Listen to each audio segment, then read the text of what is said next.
Ando, a couple of weeks ago, you enlightened us, brought us into the world of extreme empaths. Yeah. Which I don't think I am. I don't think so. No, I've never listed that as one of my gripes against you. Too empathetic. Too empathetic. Stop with all the empathy. No, I wouldn't call you an extreme empath, but your girlfriend Beck is, your fiance Beck is. She's one of the premium examples. It came from, obviously, she felt sorry for the Castrol car during the Formula 1 Grand Prix. They had a V8 race as well, and something happened at the start, which meant he missed it, and he was 400 metres behind. Beck was very upset every time it went past and yelled at one point, can't they just all wait for it to catch up? No. And if you've seen Disney's Cars, you'd know that Castrol car would be sad, but he'd also be trying his best. Yeah. But then later, jerks like Chick Hicks and stuff would be giving him hell out the back, letting him know about the fact that he missed the start. But that is racing. That's racing. And we got so many emails from people going like, this is me. This is me as well. Couldn't believe it. And I think it's worth shining a light on people from people going, can't stand anyone stepping on a snail because they're cute and slow and it's not their fault they're so slow, like just, so just generic ones like that, to things like this. From Jade, when I'm clothes shopping, if I carry around an item and then I change my mind, I still have to buy it. Because I feel like I got its hopes up and it'll be sad if I put it back. That's great. How's that? Look at this. This is another one. I mean, like, from Caitlin, when I'm on Instagram or any other social media site, I have to like every single post. Otherwise, I feel bad that the other posts have been left out and they feel sad. Sometimes I don't even look at the post. I just like it. Otherwise, I would feel bad that it feels sad. I've got a similar one here from Crystal. I feel bad for boats that are towing something on the back like a wakeboarder. Because of the extra weight. It feels like a real struggle. I also feel bad for trucks when they go up hills. They must get tired hauling all day. We are living in the world of Thomas the Tank Engineer. It's like all these machines have sad faces. Oh, and they all chat to each other at night. Okay, yeah. How's this one? Feel you, Crystal, feeling you. Feeling you. Pauline, this is from Pauline. She goes, I have 1 teaspoon of a slightly different size to the rest. When I see it in the cutlery drawer, I always use it first. I worry it might feel less worthy than its peers because of its difference in size and shape. And choosing it above the rest assures the spoon of its welcome position in my drawer. And it's beautiful. The runt of the pan. It's beautiful. It's a beautiful message to send to the other spoon. It's the Rudolph spoon. Yes. Tonight you may lead the pudding. Oh, now we yours is a respect better you. analogy. I don't think it's going to grow into a beautiful spoon. A carving knife. If you hold on to that little spoon long enough. This is from Amy, fellow empath here with Beck. My husband and I will buy Arnott's cream favourites that have 5 different biscuits for our cuppers. I can't just pick one, so I always have 5. I don't want a variety to feel left out, but I'm always so full. More biscuits. But this is the lengths. But this is, I mean, God, these beautiful souls amongst us. That we don't know that this is going on because we're just munching away on a biscuit, having a nice time. But people are putting so much more emotional care into the world. This one really got me. I was like, I don't even know how this works. This is from Rory. I think I'm an empath because when I'm out for a run and I happen to accidentally land on a crack in the path with one foot, I'll have to go out of my way to run onto another crack with the other foot and land it in the exact same position as the previous foot had experienced it. Otherwise, I'll feel bad that one foot has stepped on a crack and the other one hasn't. Oh, so it's about his feet? I think he's more OCD, isn't it? He's trying to make his feet not feel bad about each other. So he's like, it can make running quite frustrating. I imagine it can. Yeah. Tracking all the cracks in the world and making sure that each foot has had their fair share of cracks.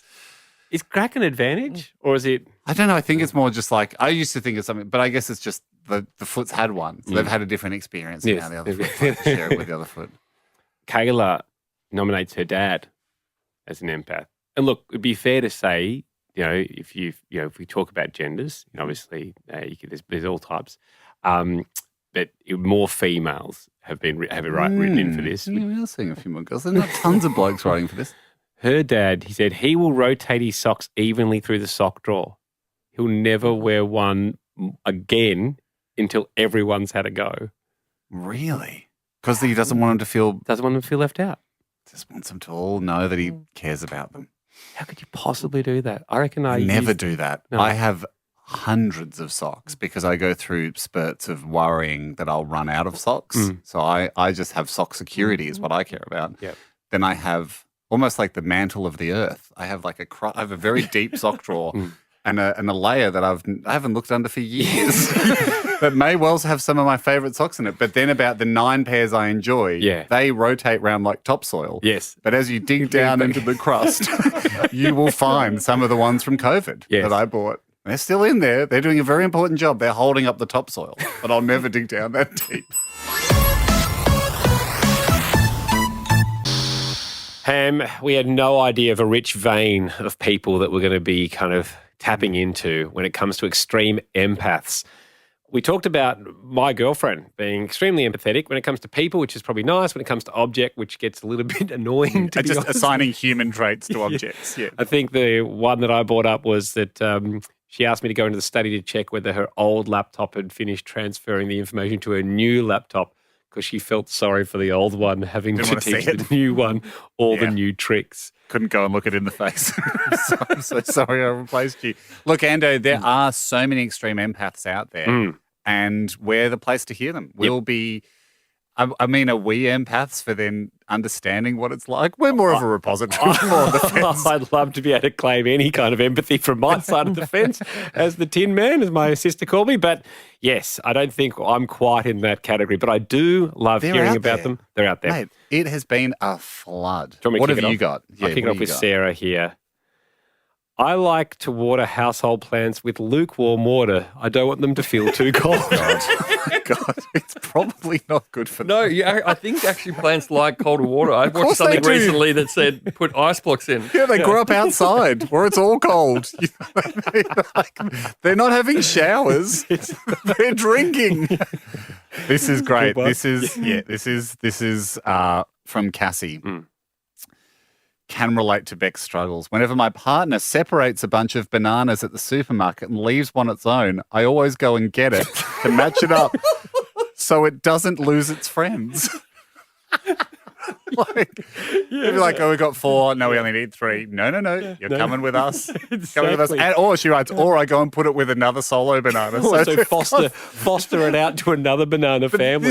This is what I love about all this stuff. Just going, no, these things have feelings. I assume no problems later when you tear its skin off and eat it alive. No one's bothering preparing the pavlova. Oh, and did you eat it alive in front of its friends? Yes, I did. But at least it wasn't lonely. This one from Jordan, extreme empaths. He says, my wife falls under this category. She doesn't like to use texters because she thinks you'll hurt their little noses.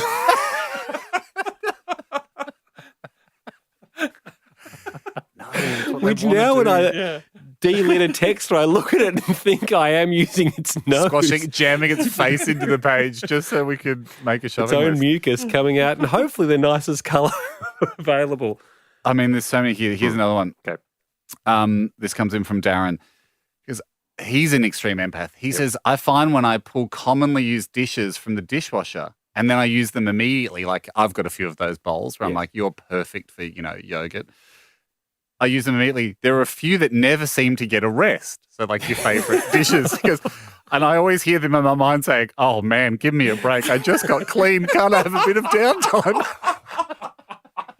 But equally, you could feel sorry for the plates that never get used. Because if you're on the bottom of the stack, Coach, give me you're a hardly go. in rotation unless you have a big family dinner. That's So I true, guess Jack. what we've It's got to true. It's the think- greyhound racing argument. Do they love to run? Do they want to rest? Are you stopping them from doing what they were born to do? One version is stop loss in a military sense where we don't have enough servicemen, so you have to stay on. We're not letting you retire. Yep. But the other one is, Coach, let me in the game. Love it. This is from Tony.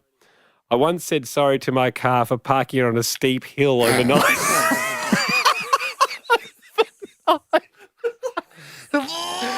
Bold. Imagine the relief when you took the park brake off in the morning. Oh, where have you been? Thought you were going back early. Mate, there's been a bunch too. Yeah, I mean, there's a bunch too on Instagram too. This is from Miller. My husband was getting a knee replacement and I cried because I felt sorry for the knee being taken out. Yeah, that's no good. Andy Hoskins, I'll throw this one more at you from New Zealand. Ahoy to you. My mother is one of the biggest empaths. She knits teddies to donate to children's hospitals, which is lovely. I don't think that tips into crazy yet.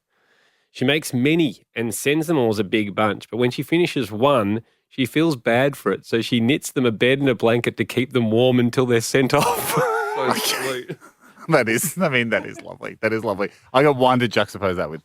This is right in the zone. Lisa, she goes, when I'm filling up the photocopier paper drawer at work and it's not empty, so there might be like 10 sheets left, right? I pull the paper out that's in there. I add in the new paper. Then I place the existing old paper on top.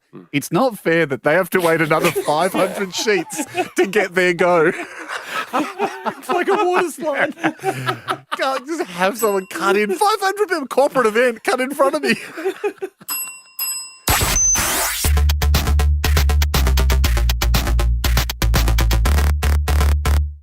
Hey, they keep trickling in. This is extreme empaths, people that are so empathetic, not just to other humans. We know that's a fantastic trait, but when it extends to being empathetic for objects, it feels like a big burden in your life that you can go through.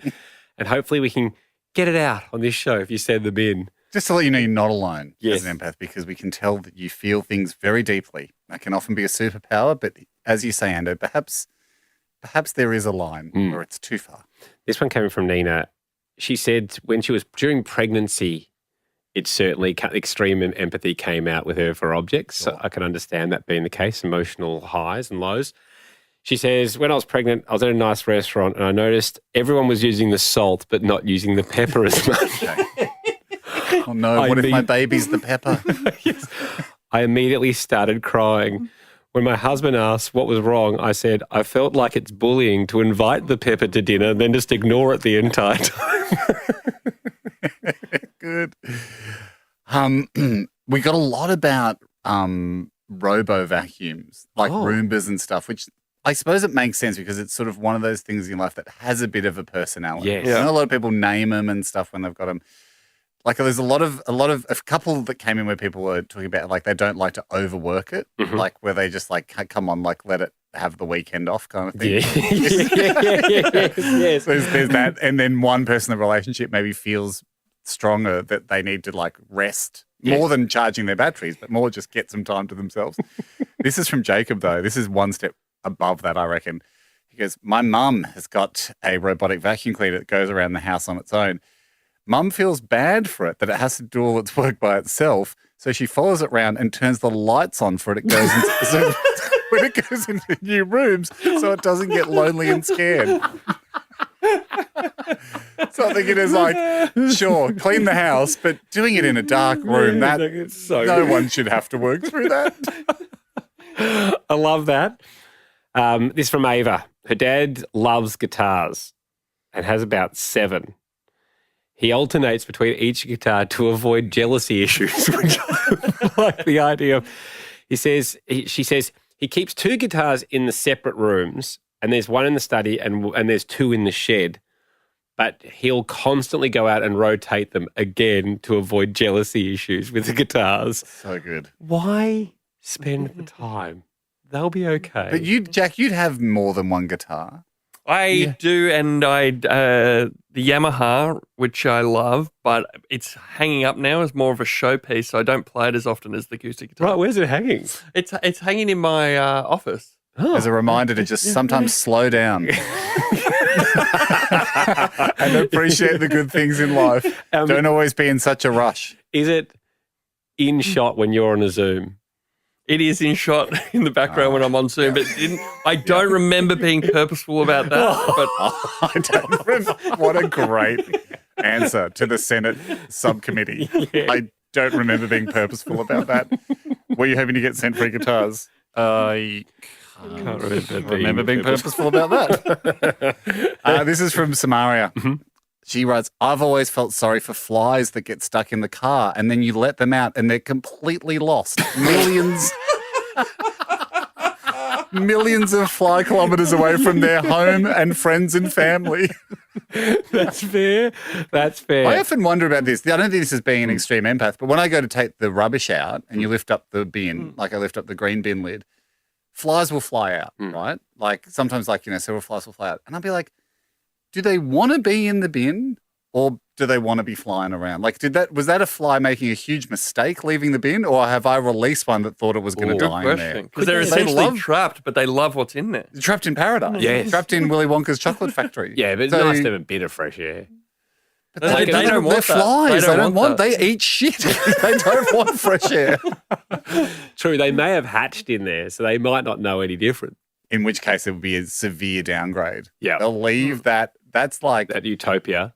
Yeah, that's like kids like growing up, silver spoon, everything done for you, live in a bin, never have to worry about things, never have to worry about life. Welcome Get to the out. real world. Yeah. Birds, spiders, real shit. That's true. That is true. Final one. This is from Kat.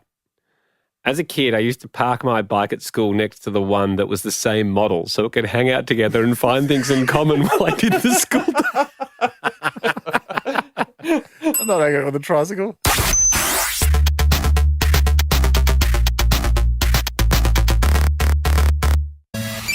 Hey, these keep pouring in. People with empathy for objects, extreme empath. Extreme empathy.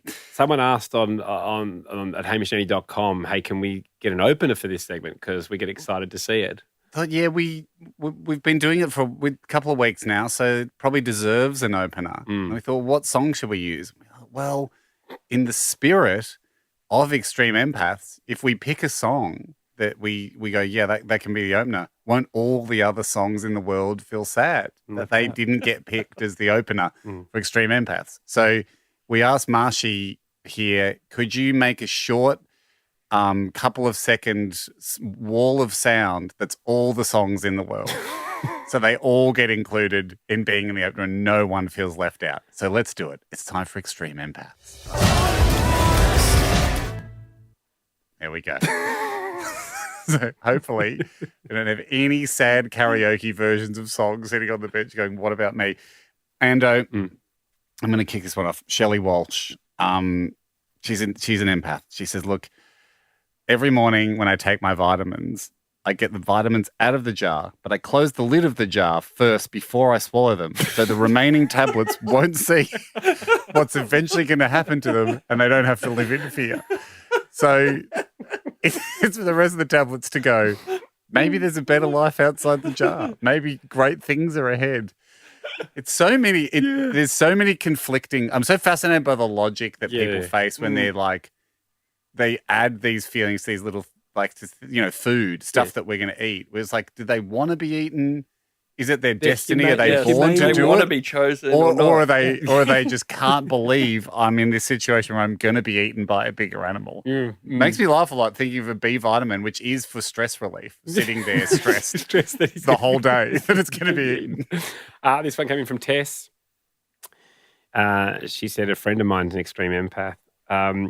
When she boils water and throws it down the sink, she immediately puts on the cold tap because she feels the sink is experiencing intense heat. Don't want to burn its throat. You'd hate for the sink to not be able to taste dessert. Just burnt its tongue. Oh, good. Oh, this is from Blake. Guys, when I use my Google Maps to travel to unknown places, or just sometimes I have it on to check traffic, etc., when you arrive at the said destination, Google Maps is always very excited at the end of the trip and always asks you to rate how well the trip went.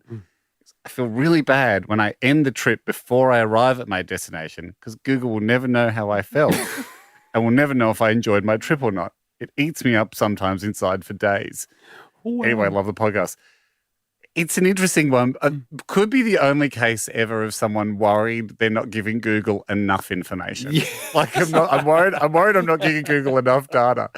Can I call up head office and go, sorry, I took a trip the other day. I just want you to know, 4 stars. I almost loved it. Got another one in the tech game then, Ham. This is from Mark. He's a Kiwi teacher, but he's in the UAE. He says, I'm a teacher and I often use Chat GPT for great ideas when I do in the classroom, but I feel bad for it when they give me an idea that's not quite good enough and I need to ask it for more.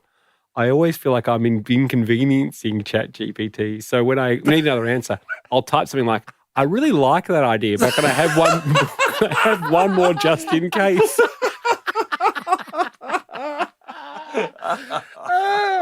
Doesn't want ChatGPT going home going, God, I was just off today. Yeah. I just couldn't seem to nail it. He just kept saying, no, more creative than that. Oh, what a good teacher. Ando, permission to do a slight departure on the theme here. This is from Tane, and she writes and goes, look, the opposite of an empath is an apath. Right. So someone that does it, that's maybe doesn't feel it. But I mean, there still is, you'll see what I mean here, like still attributing human behaviors to something. So my brother's girlfriend has a robo vacuum. Must be very nice. Now, we've had a few robot vacuum ones before, but usually people feeling sorry for the robot vacuum that has to do all this work, lives on the floor, eating dust all day, like, hell of a job. But in this case, if the robot vacuum, named Slav, doesn't do a good job, i.e. misses some rubbish or gets stuck or is not up to scratch, she'll get out the stick vacuum and vacuum in front of Slav to remind them that they are replaceable and to make them work harder and pick up their game. Yeah, I like that. Well, this one's a bit sideways as well then. This one's from Nina. She goes, I'm not nominating myself as an extreme empath. I have a giant stuffed teddy bear in my room called Oscar. Every time me and my boyfriend go to have sex, I make sure there's a towel over Oscar's head so he can't watch us. He knows what's going on. I assume if the eyes work, the ears work as well. God, I'd love to see. You'd just love to see it from Oscar's point of view, wouldn't you? Just towel go on, and when do they decide it's safe to take the towel off? Like, get dressed again, or can you be nude?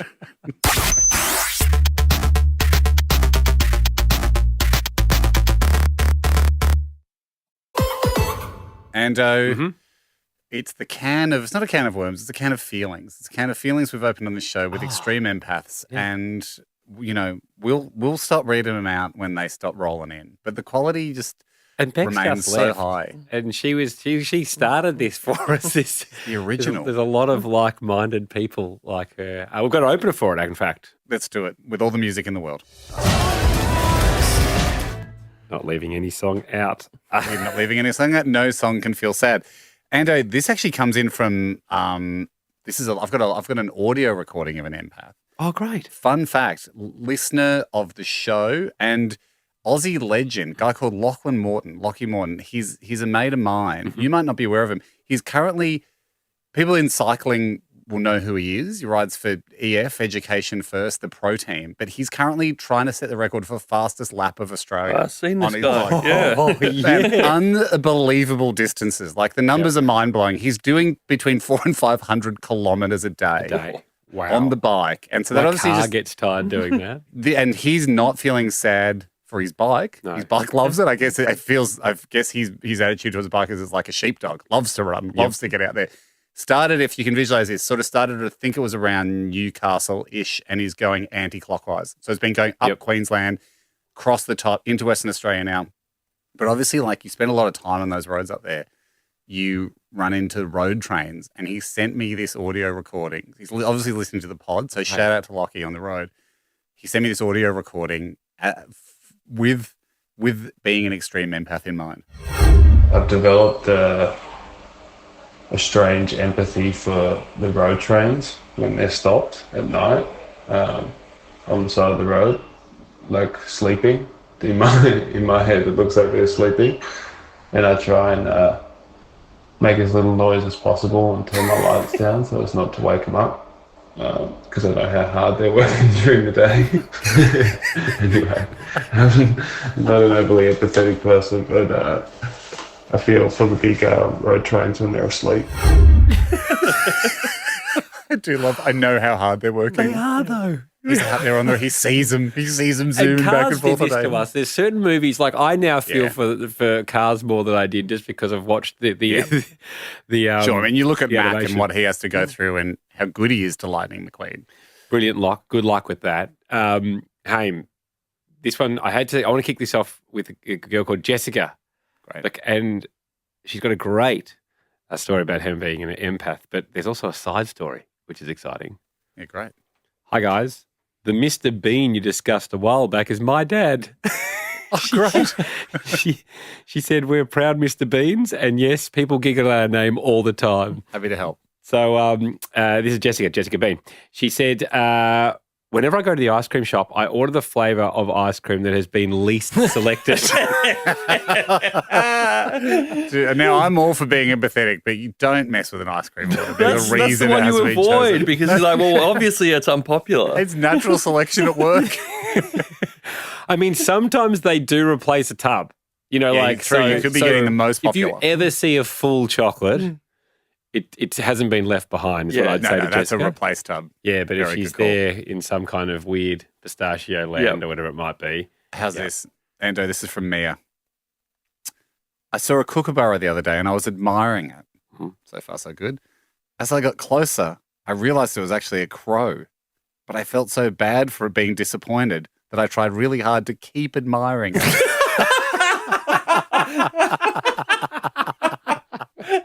Yeah, that is fair. Because there's a distinct difference between... The crow be going, hello, what are we here finally? A little bit of attention? You're like, I think she's like a confused bad me with a Tinder kookaburra. date. This is not what was advertised to me. Confused me with a kookaburra, haven't you? Not at all. I think you're a gorgeous black shiny bird. Love it. This one's from Holly. When I copy and paste something on my computer, I always have to paste it straight away as I worry it's tiring to hold on to whatever I've copied. Thanks, Holly. That definitely Ando. counts, yes. This is from Nina. Since owning a car, I've always felt bad for the spare tyre for being left out because I don't even know how to change the tyre, so I can't rotate it in. Sometimes I will lift up the lid in the boot and just give it a little pat so it doesn't feel left alone.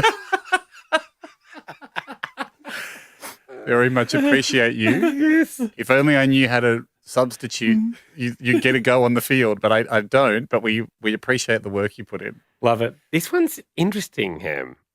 From Alice. I didn't realise I'm an ultra empath, she writes, until you guys started raising awareness for it, so thank you. But it goes beyond objects with me. For example, I feel sad when I hear the phrase, the straw that broke the camel's back. All I can think is, why did someone put so much straw on that poor camel? Just so we could have a saying. Now, just to unpack that for a while, I don't think it ever happened. No, A, that, but B, I don't think it's heaps and heaps of straw, is it? Isn't it just like... That's true. Could be anything I heaped actually on the... always visualized a comical amount of straw. No, I always thought... I always visualize a whole lot of bags and tubs of water and different... Yeah, the guy on this, and then they've gone, hey, can I put this last bit of straw? Yeah, do you reckon there's room for the straw? That does make way more sense, actually, Yes. than for it to be exclusively straw. Having said that, for anyone that's ever thrown around hay bales, they have some weight to them. And I think if you got a few hundred on a camel's back, I mean, that'd be a different saying about how impressive it is to balance hay on a camel's back. There'd be a new saying for that.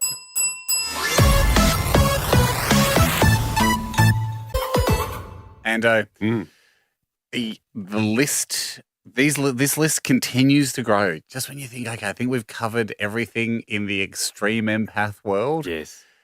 I personally feel like on my side of the fence, I continue to be shocked and heartwarmed by the level that people are willing to go to care and feel deeply about things that are, I was going to say, essentially inanimate, but absolutely inanimate. Yes. Like absolutely not alive. Have you found that people are so grateful that they've found a place to come out and say these things?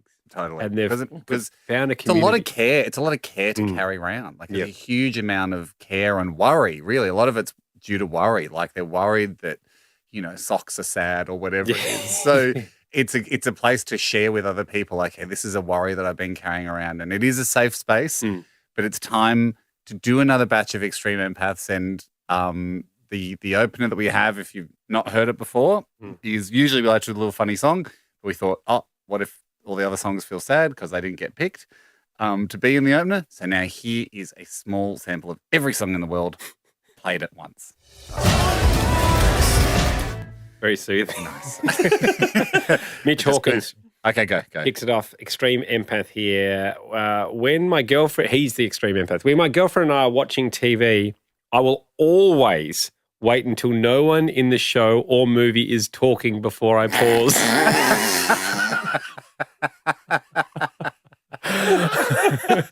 I don't want to be rude or cut anyone off. Yep. My girlfriend, however, will get up and leave the room while the character, is still talking, and sometimes I catch myself apologising to them. Like it's the theatre. Good, okay, Mitch. great. We feel you. This is from Joe. His wife, Mel, is an extreme empath. He says she's got a few habits, but his favourite is when she stacks the dishwasher. When she puts in the cutlery into the bucket thing, she'll arrange them so they all have at least one partner. So, spoons with spoons, forks with forks. Furthermore, this is my favourite bit, the teaspoons are, in her mind, babies and must be placed with a responsible adult spoon. He goes, this means sometimes larger clean spoons go back in just for the purpose of caretaking the baby spoons. I also love that it's like, you don't leave a teaspoon with a fork. He doesn't know the fork. No, exactly. It's a stranger. Stranger danger. It's like it's a kid with this strange adult. No. Chuck a couple of spoons in there to make sure that it's not freaked out in the dishwasher. Ben here, Ham. He says, I've been listening to the recent pod regarding circumstances of empathy for objects and needs to report his girlfriend's empathy for a certain grape. Certain grape? She recently told me she accidentally dropped a grape under the fridge. Having subsequently realised it'd be likely to be under the fridge until the fridge is replaced and not moved for many, many years, she kicked a second grape under there just to ensure it wouldn't be whoa. So it's like if only one Beaconsfield miner was trapped. Yeah. That's true, isn't it? I don't think we can get you out, but we're going to send Brant down, Todd. So you guys have got some company. Not a strategy you see very often for people that are trapped. Oh, tell you what though, if you're running the cable down, why don't I could just grab onto the cable and be released. No, we're not confident with that. Why have we invented a one-way valve from Brent to go through to hang out with Tom? Yeah, it's got an email he goes from Brent. He doesn't want to go down. Yeah, this decision's been made. Oh my God. Okay, this comes from Fraser. Fraser, hey boys, number 6. I'm not normally that empathetic. However, recently I was driving my Subaru and it has an auto brake detection feature. I was at a set of traffic lights. The car in front of me slammed on the brakes. I missed it, but the car picked it up and saved me from rear-ending the car in front. Ooh. As a reward, I fueled the car up with 98 octane.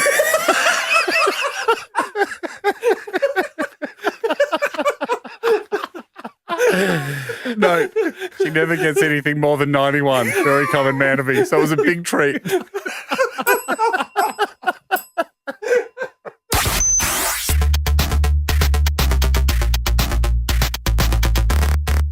Haim, not only has this provided a bit of a support group for people out there that are empathetic towards objects. Yep. I think people are discovering that they're also extreme empaths. I agree. The more we do this, the more people are like, actually, I do have these feelings. Yeah, exactly. Anyway, here's the opener. It's all the songs in the world played together at once, so no songs feel left out. Okay. And hey, can I kick this off quickly? Courtney says, hey, the NRL and AFL Grand Final have been an absolute nightmare for me because I feel really sad for the buckets of confetti for the teams that didn't win because they didn't get the colour of their team didn't get shot out of the cannons. And so I can't stop thinking about the confetti sitting there and probably just getting put in a dark cupboard somewhere. That's true. Yeah. They'd be ready to be fired out, wouldn't they? Here we go, boys. And then, for the AFL Grand Final, the Swans Skulls would have gone, okay, guys. I don't know, the confetti near the top, who could see the score at halftime? Yeah. Don't get your hopes up, guys. Don't think we're flying high today unless there is a cannon mishap.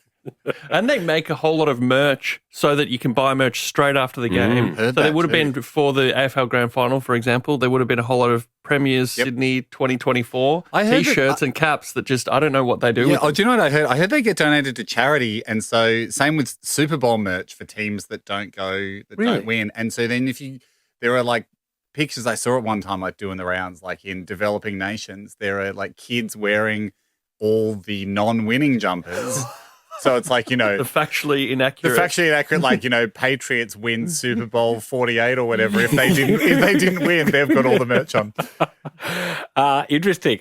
This one is from Tim. He said he's not the most empathetic person. However, the Extreme Impact segment has exposed something inside of him.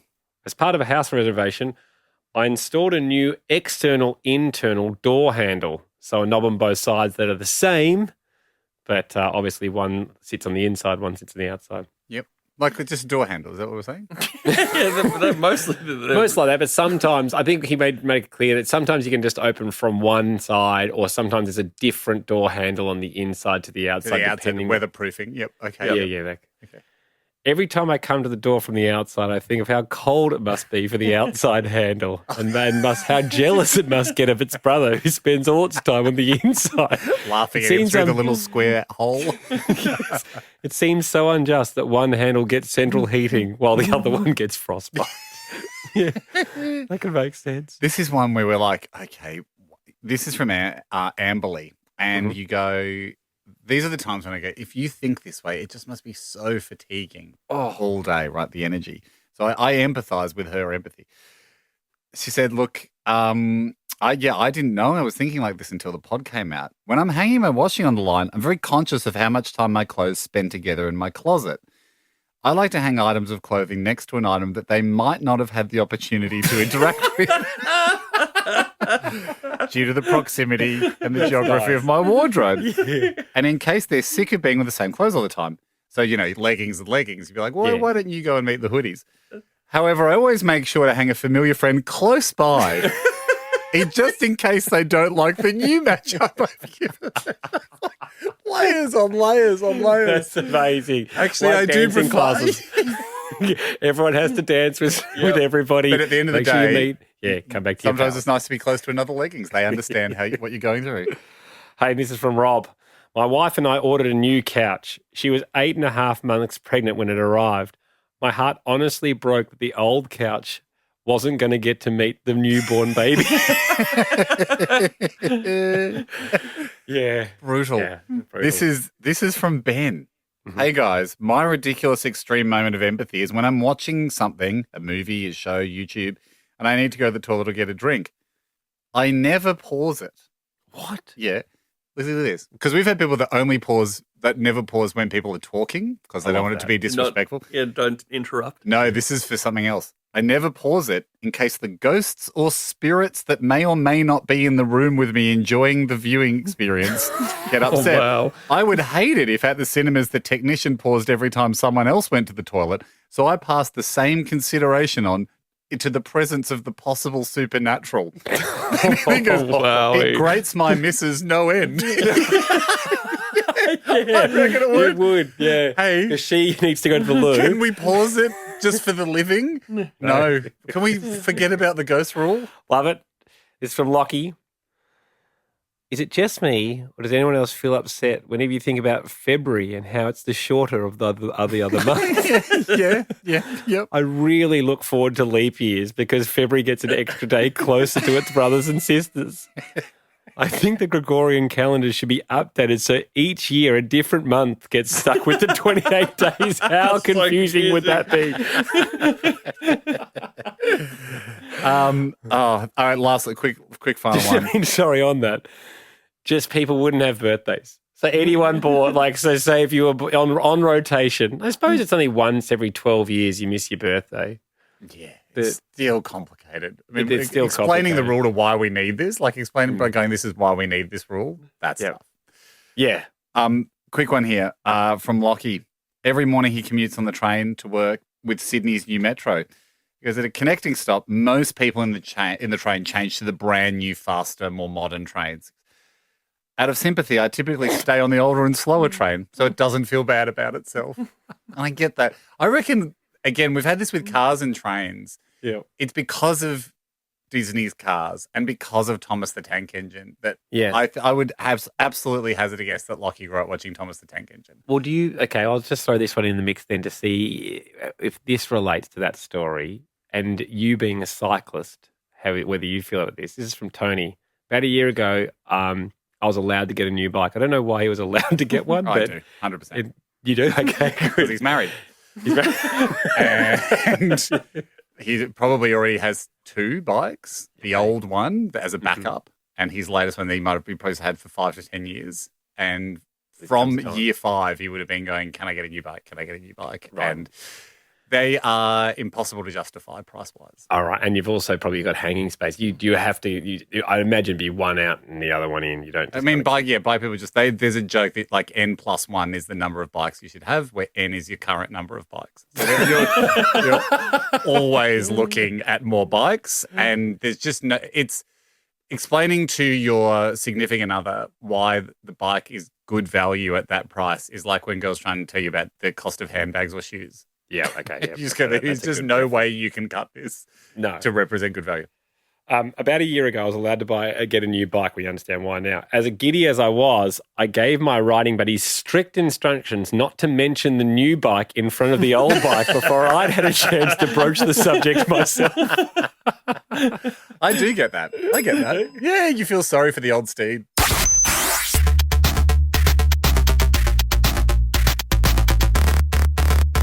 Let's start, because they've been flooding in with extreme empaths. Yeah, let's do it. Let's do our last batch of extreme empaths. Including the opener, Jack, which, of course, is every song ever written, all played at once. We don't leave anyone out. First one's from Georgia Ham.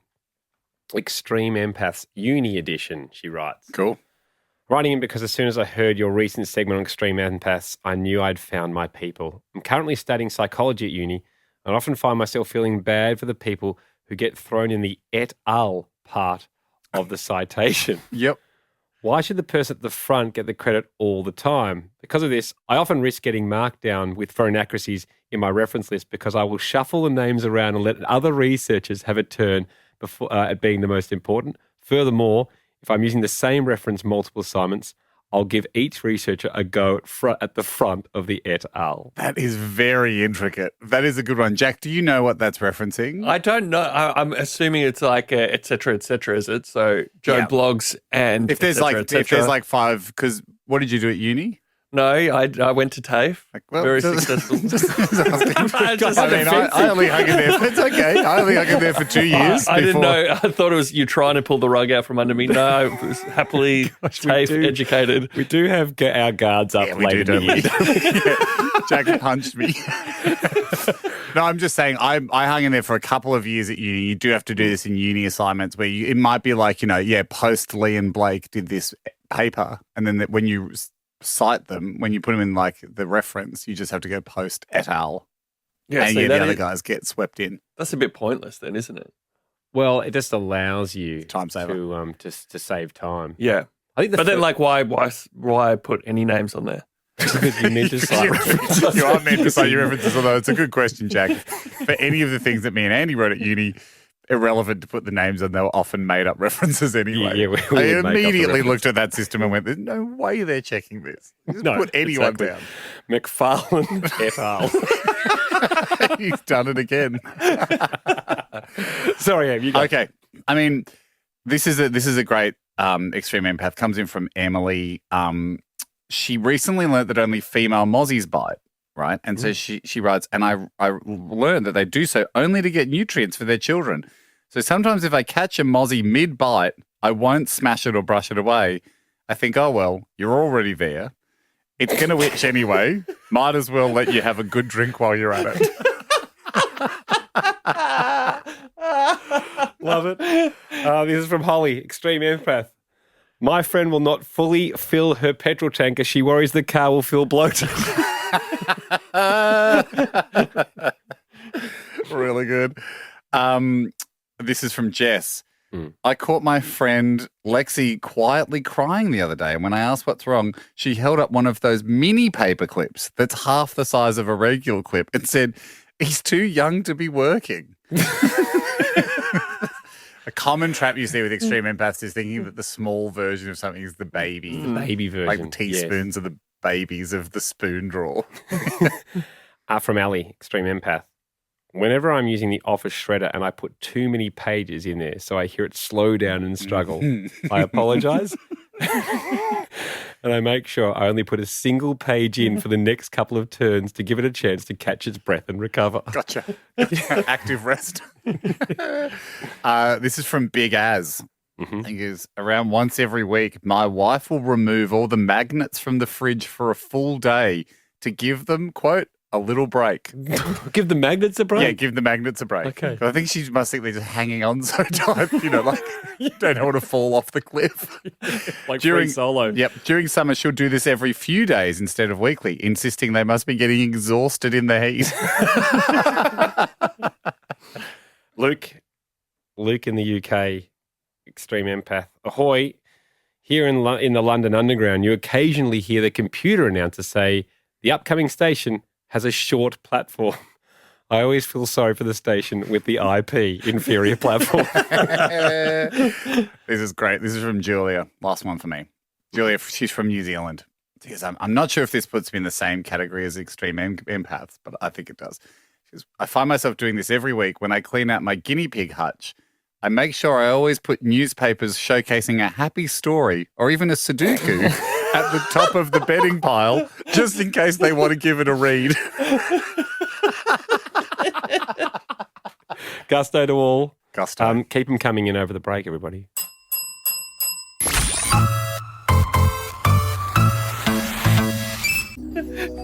We all laughed at the empathy. That was on show. But it became quite clear Beck wasn't alone. And it's not a can of worms, it's a can of feelings. It's a can of feelings we've opened on this show with extreme empaths. Yeah. And, we'll stop reading them out when they stop rolling in. We've got to open it for it, in fact. Let's do it with all the music in the world. Not leaving any song out. We're not leaving any song out. No song can feel sad. This is from Jacob because my mum has got a robotic vacuum cleaner that goes around the house on its own. Mum feels bad for it that it has to do all its work by itself, so she follows it around and turns the lights on for it. It goes into, when it goes into new rooms, so it doesn't get lonely and scared. So I think it is like, sure, clean the house, but doing it in a dark room, no one should have to work through that. I love that. Jessica, she said, whenever I go to the ice cream shop, I order the flavour of ice cream that has been least selected. Now, I'm all for being empathetic, but you don't mess with an ice cream order. That's the one you avoid because you're like, well, obviously it's unpopular. It's natural selection at work.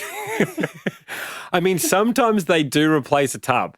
You could be getting the most popular. If you ever see a full chocolate, it hasn't been left behind, is what I'd say to that's Jessica. a replaced tub. Yeah, but if she's there in some kind of weird pistachio land or whatever it might be. How's this?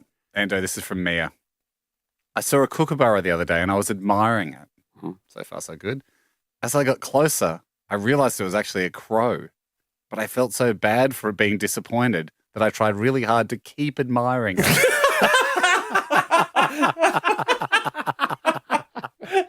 Yeah, that is fair. Because there's a distinct difference between... The crow be going, hello, what are we here finally? A little bit of attention? You're like, I think she's like confused me with a Tinder kookaburra. date. This is not what was advertised to me. Confused me with a kookaburra, haven't you? Not at all. I think you're a gorgeous, black, shiny bird. Love it. This one's from Holly. When I copy and paste something on my computer, I always have to paste it straight away as I worry it's tiring to hold on to whatever I've copied. Thanks, Holly. That definitely counts, yes. This is from Nina. Since owning a car, I've always felt bad for the spare tyre for being left out because I don't even know how to change the tyre, so I can't rotate it in. Sometimes I will lift up the lid in the boot and just give it a little pat so it doesn't feel left alone. Mitch Hawkins. Okay, go. He's the extreme empath. When my girlfriend and I are watching TV, I will always wait until no one in the show or movie is talking before I pause.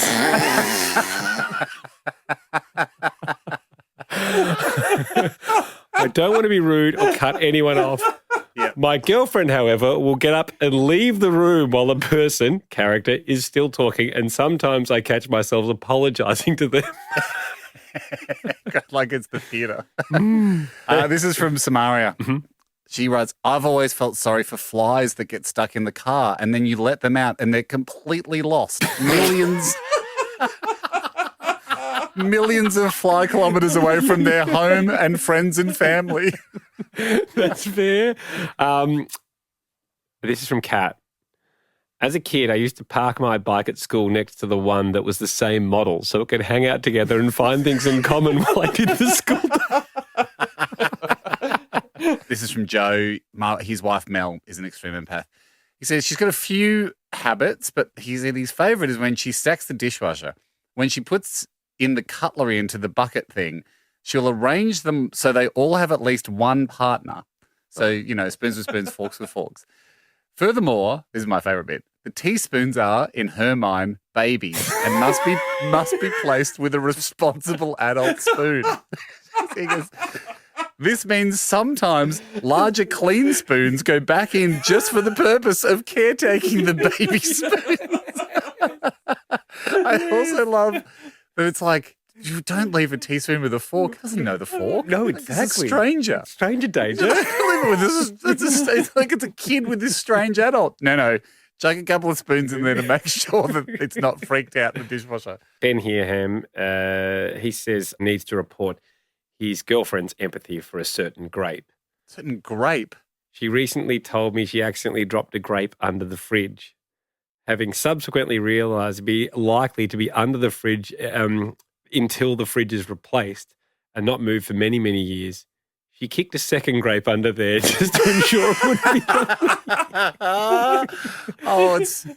Whoa. So it's like if only one Beaconsfield miner was trapped. That's true, isn't it? I don't think we can get you out, but we're going to send Brant down, Todd. So you guys have got some company. Not a strategy you see very often for people that are trapped. Oh, tell you what, though, if you're running the cable down, why don't I could just grab onto the cable and be released. No, we're not confident with that. Why have we invented a one-way valve for Brent to have to go through and hang out with Tom? Yeah, it's got an email he goes from Brad. He doesn't want to go down. Yeah, this decision's been made. This is from Big Az. Mm-hmm. He goes, around once every week, my wife will remove all the magnets from the fridge for a full day to give them, quote, a little break. Give the magnets a break? Yeah, give the magnets a break. Okay. But I think she must think they're just hanging on so tight, like you don't want to fall off the cliff. Like Free Solo. Yep. During summer, she'll do this every few days instead of weekly, insisting they must be getting exhausted in the heat. Hey, this is from Rob. My wife and I ordered a new couch. She was 8.5 months pregnant when it arrived. My heart honestly broke that the old couch wasn't going to get to meet the newborn baby. This is great. This is from Julia. She's from New Zealand. She goes, I find myself doing this every week when I clean out my guinea pig hutch. I make sure I always put newspapers showcasing a happy story or even a Sudoku at the top of the bedding pile, just in case they want to give it a read. It's from Lockie. Is it just me, or does anyone else feel upset whenever you think about February and how it's the shorter of the other months? Yep. I really look forward to leap years because February gets an extra day closer to its brothers and sisters. I think the Gregorian calendar should be updated so each year a different month gets stuck with the 28 days. How confusing would that be? This is from Amberly. She said, look, when I'm hanging my washing on the line, I'm very conscious of how much time my clothes spend together in my closet. I like to hang items of clothing next to an item that they might not have had the opportunity to interact with due to the proximity and the geography of my wardrobe. Yeah. And in case they're sick of being with the same clothes all the time. So, leggings and leggings. You'd be like, well, why don't you go and meet the hoodies? However, I always make sure to hang a familiar friend close by, just in case they don't like the new matchup I've given them. Layers on layers on layers. That's amazing. Actually, Like I do dancing prefer. Everyone has to dance with everybody. But at the end of the Make sure you day, meet. Come back to your sometimes pal. it's nice to be close to another leggings. They understand what you're going through. This is from Holly, extreme empath. My friend will not fully fill her petrol tank as she worries the car will feel bloated. Really good. Okay, this comes from Fraser. I'm not normally that empathetic. However, recently I was driving my Subaru and it has an auto brake detection feature. I was at a set of traffic lights. The car in front of me slammed on the brakes. I missed it, but the car picked it up and saved me from rear-ending the car in front. Ooh. As a reward, I fueled the car up with 98 octane.